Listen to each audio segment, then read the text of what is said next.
Hi, I'm Dan from GigaBoots. Osiris Black, an informant who is seemingly a high-level retail employee, has made a thread over at Neogaf that shares various details about the next PlayStation 4, or as Sony's referring to it as, the PlayStation 4K. Price, specs, lineup, and estimated launch date are all discussed. Today on the Rant is Go, I'm going to tell you all about it, how it works, and what the problems are, and what it will mean for you and your pitiful PlayStation 4.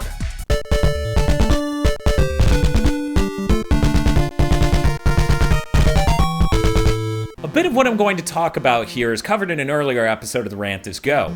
It's about the Xbox One's future. Feel free to click that video and watch through that if you want an even larger perspective of what I'm talking about.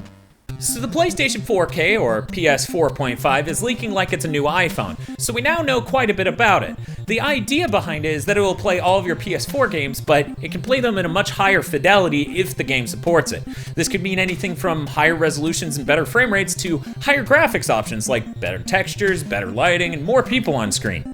In addition to this, it will have hardware that allows it to play content designed for 4K TVs.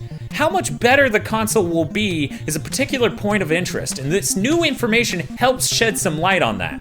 Over on Neogaf, Osiris Black started a thread dropping some real knowledge bombs about the PlayStation 4K. Before you question his dependability, I need you to see this icon right here. See how it says Bish checked?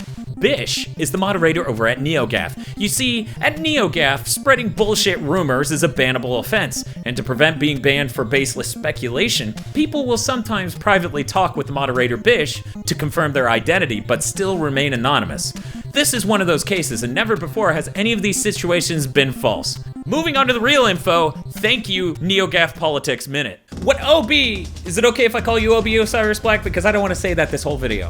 In any case, what OB says in his opening post is that Sony conferred with his company about the PlayStation 4.5. They said that dev kits are in the hands of developers who are currently working to get higher fidelity versions of their games running on it. They mentioned that these games will still run on regular PlayStation 4s, but considerable sacrifices will have to be made.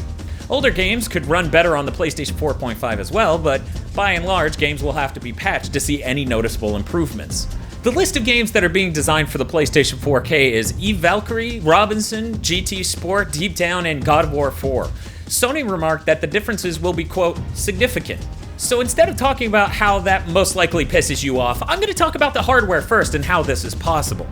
The GPU in the PS 4K is supposed to be 2 times as powerful as the PlayStation 4, which is not only quite the large upgrade, but it's a perfect half step for a full generation of performance leap. 4K resolution, however, needs more than 2 times performance to be possible, so games will likely run somewhere between 1080p and 4K, and then get scaled up for your 4K display. What's that? You don't own a 4K TV.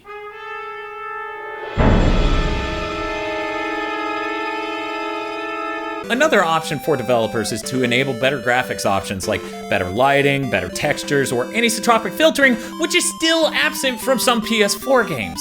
RAM is another area the PlayStation 4K will have to improve in for this to work. In order to render games at a higher resolution, they would have to increase the amount of RAM in the system.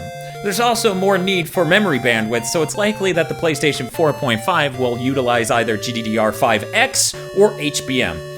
Either way, it will be significantly faster and moderately larger. The thread on Neogaf, however, doesn't comment on the RAM at all. It's also possible, but not brought up in the thread on Neogaf, that the PlayStation 4.5 will support something faster than SATA 2 for the hard drive connection.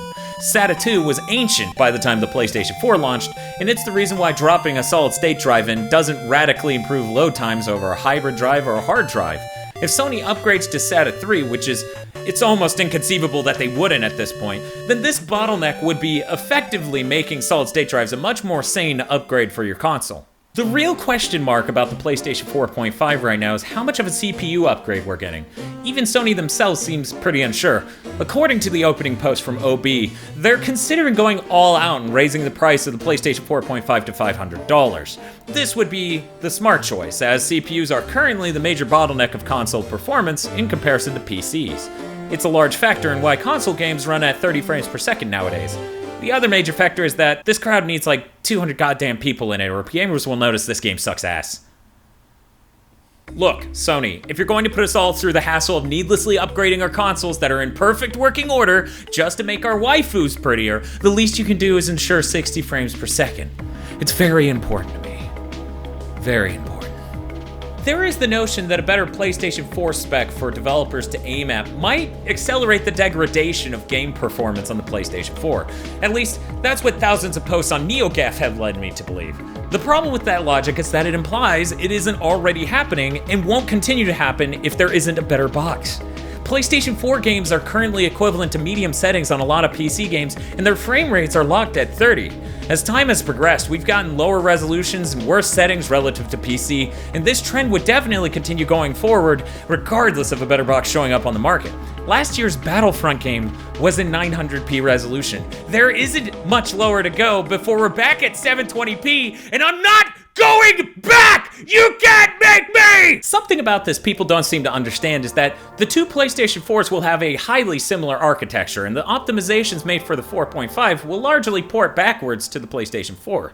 That, and there's very little chance that any developer will look at the PlayStation 4.5 and design their game only to run well on that when over 36 million people already own the PlayStation 4. That's the sort of thing that makes your Metacritic score bomb. One thing that would make games run terribly on a PlayStation 4 when compared to a 4.5 is the game's scale. If the scale was raised immensely to match the hardware of PlayStation 4K, the PS4 would likely have trouble keeping up. The scale of modern AAA games, though, is basically the limits of what the industry's publishers can support. 1,200 people or something worked on 2014's Assassin's Creed.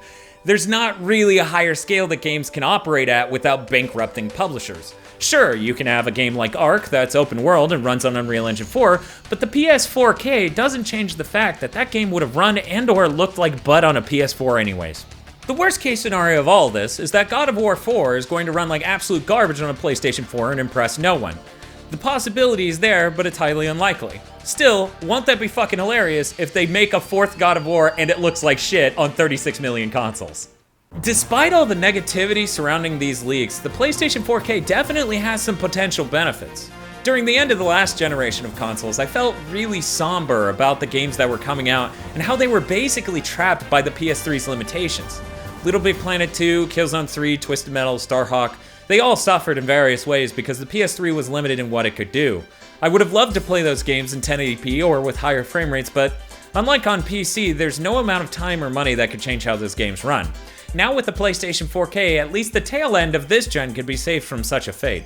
Another huge benefit is that PlayStation VR will get a power boost. 3 of the games listed in the opening post on Neogaf are PlayStation VR compatible.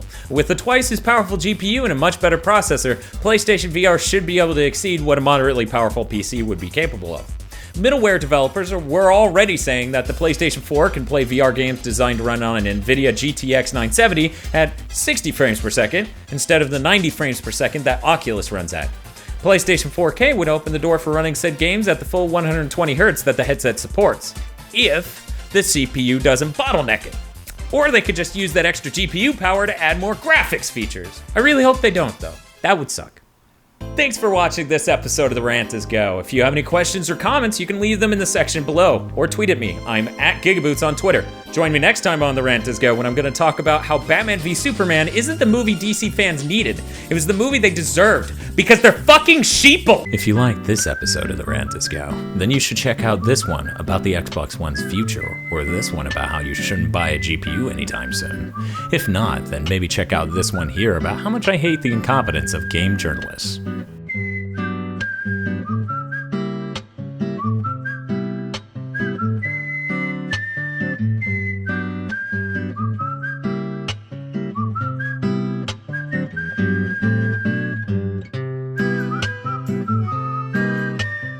GigaBoots has been brought to you by our glorious producers, Cywolf and Gary Owen, via our Patreon. Consider becoming a GigaBoots patron today.